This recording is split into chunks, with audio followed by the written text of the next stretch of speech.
تو میرے عزیزو، ہم سب کو تو معافی کی ضرورت ہے، ہم سب تو قرضدار ہیں. تو جب ہمیں خدا نے قرض معاف کیا ہے کہ کیا ضروری نہیں ہے کہ ہم خدمت کو معاف کریں؟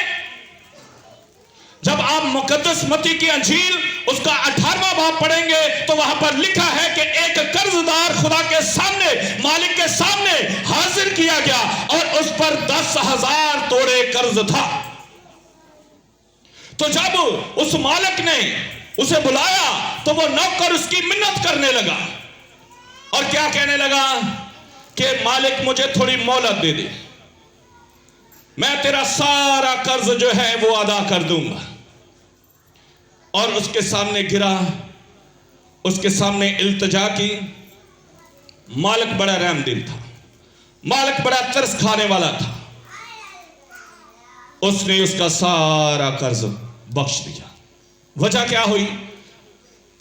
وہ اس کے آگے گرا، منت کی، اور وہ رحیم تھا، اس نے رحم کر دیا. اس نے اس کا سارا قرض جو تھا وہ معاف کر دیا.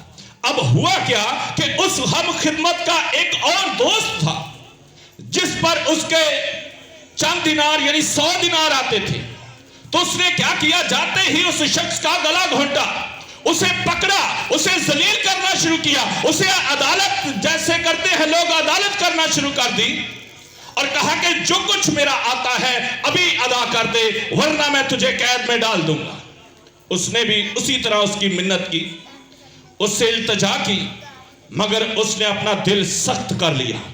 کہا کہ نہیں، ابھی جو کچھ میرا آتا ہے وہ مجھے ادا کر. جب اس کے پاس کچھ نہ تھا تو اس نے اس نوکر کو پکڑا اور جا کر حوالات میں بند کر دیا. اور جو مالک کے ہم خدمت تھے، جو اس کے ساتھ اس شخص کے اس وقت موجود تھے جسے بہت سارے روپوں کی معافی ملی تھی، تو ان لوگوں نے جا کر اس مالک کو بتا دیا کہ مالک جس کو 10,000 توڑے تو نے بخشے تھے اس نے تو 100 دینار کی معافی کسی کو نہیں دی، بلکہ اس کو اس نے قید میں ڈال دیا ہے. مالک نے کہا کہ اس شریر نوکر کو پکڑ کر لاؤ. اور جب اسے پکڑ کر لایا گیا تو لکھا ہے اس مالک نے کہا کہ کیا تجھے 10,000 توڑوں کی معافی نہیں دی گئی؟